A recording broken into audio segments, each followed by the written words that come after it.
हरे कृष्णा, राधे राधे। आज इस वीडियो में आपको माघ स्नान व्रत की पावन कहानी बताती हूँ। पवित्र माघ मास को माधव मास भी कहते हैं।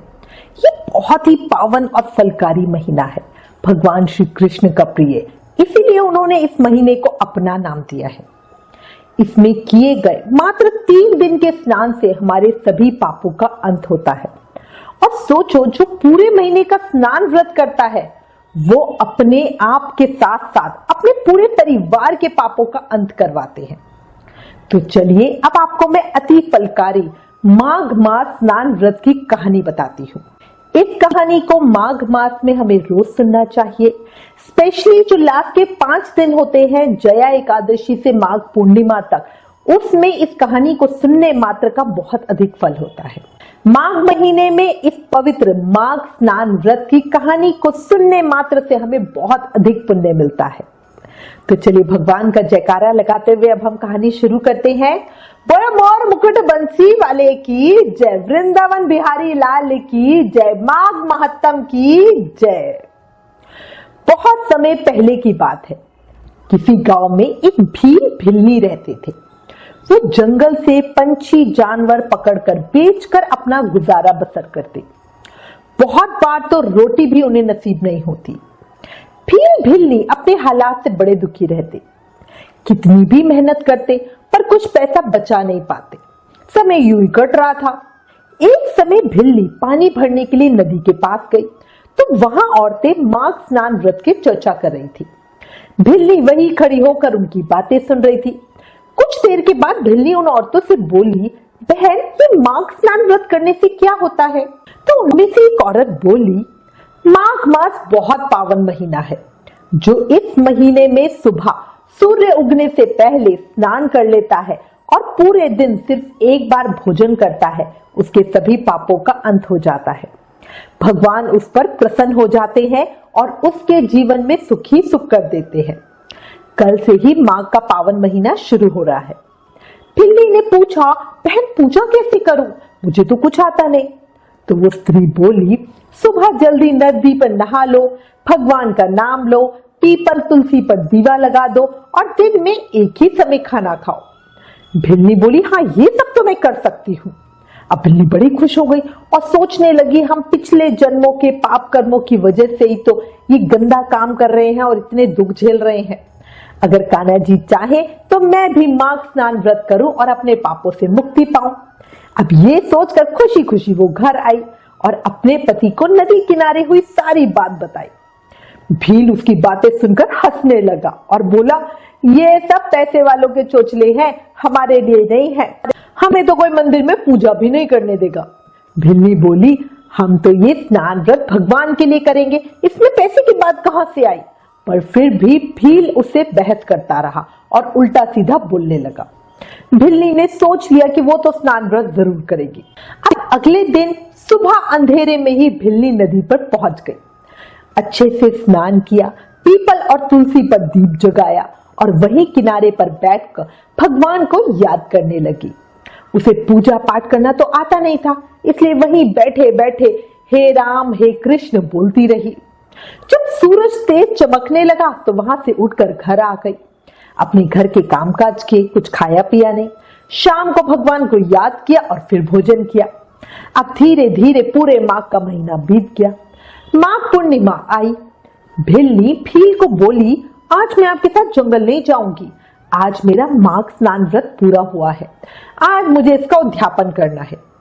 भील अपने आप में ही बिना कुछ कहे सुने जंगल चला गया।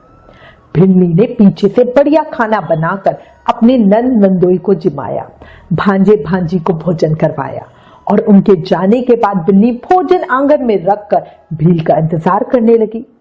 इंतजार करते करते कब उसकी आंख लग गई उसे पता ही नहीं चला और वही आंगन में ही सो गई। भील जंगल से आया तो खाने के बर्तन देखकर सोचने लगा कि भिल्ली तो मेरे जाने के बाद बढ़िया बढ़िया भोजन करके मजे से सो गई। मैं जंगल में जंगली जानवरों के बीच अकेला मर रहा था। भील को बहुत गुस्सा आया। उसने भिल्ली को जगाने के लिए बहुत जोर से लात मारी। भिल्ली का सर चौखट पर लगा और उसके प्राण पखेरु हो गए। अगले जन्म में भिल्ली ने एक राजा के घर जन्म लिया। वो राजा की इकलौती संतान थी, अपने पिता की लाडली, धन ऐश्वर्य की कोई कमी ना थी उसे। राजकुमारी के मुंह से कोई बात निकलने से पहले ही पूरी हो जाती। राजकुमारी को अपने पिछले जन्म का स्मरण था, इसलिए वो बचपन से ही भगवान की भक्ति में लगी रहती। हर साल माघ स्नान करती। कुछ बड़ा होने पर राजा ने उसका विवाह एक बहुत ही वैभवशाली राजा से कर दिया। राजकुमारी अब बड़े राज्य की रानी बन गई। एक समय रानी अपने महल में खड़ी थी। उसने देखा नीचे एक वृद्ध कुछ पंछी लिए हुए बैठा है। रानी ने गौर से देखा तो वो पहचान गई, ये वही उसके पिछले जन्म का पति भील था। वो बोली, मैंने करा मैंने पाया, जिसने नहीं करा वो पापी पछताया। नीचे बैठे भील ने रानी की बात सुनी। ऊपर देखा तो रानी मुंह बनाकर अंदर चली गई। अब ये रोज होता। भील जंगल से पंछी पकड़कर आता, महल के पास आराम करने बैठता। रानी जोर से बोलती, मुंह बनाती और अंदर चली जाती। भील को लगा जरूर रानी जी उसे गाली देती है। वो राजा के पास शिकायत लेके पहुंचा। राजा ने जब सुना तो उसे बड़ा आश्चर्य हुआ, आखिर रानी भील को ऐसे क्यों कहती है। राजा ने रानी से पूछा तो वो बोली, महाराज मैं बताऊंगी पर आप मानोगे नहीं। फिर बताने का क्या लाभ। राजा के बार बार पूछने पर रानी ने कहा, महाराज मैं पिछले जन्म में इस भील की पत्नी थी। सिर्फ एक बार के माघ स्नान के प्रताप से मेरे सभी पापों का अंत हुआ और मैं इस जन्म में आपकी रानी बनी। जब इस पापी को मैंने महल के नीचे देखा तो मैंने कहा, मैंने करा मैंने पाया, जिसने नहीं करा वो पापी पछताया। मैं इसे सीख दे रही थी। राजा ने पूछा, क्या सच्ची रानी इस माघ स्नान का इतना प्रताप है। रानी बोली, जी महाराज मैं तो ये माघ स्नान व्रत बचपन से कर रही हूँ, तभी आप देखें हमारा राज्य कितना खुशहाल है। सब तरफ धन संपदा है, शत्रुओं से हमें कोई भय नहीं। धन धान्य योग्य संतान निरोगी काया, हम सभी सुखों से परिपूर्ण है। राजा ने भील को बुलाकर पूछा तो भील ने बताया, जी महाराज मैंने गुस्से में आकर अपनी पत्नी को लात से मारा तो वो दीवार से टकराई और उसकी मृत्यु हो गई।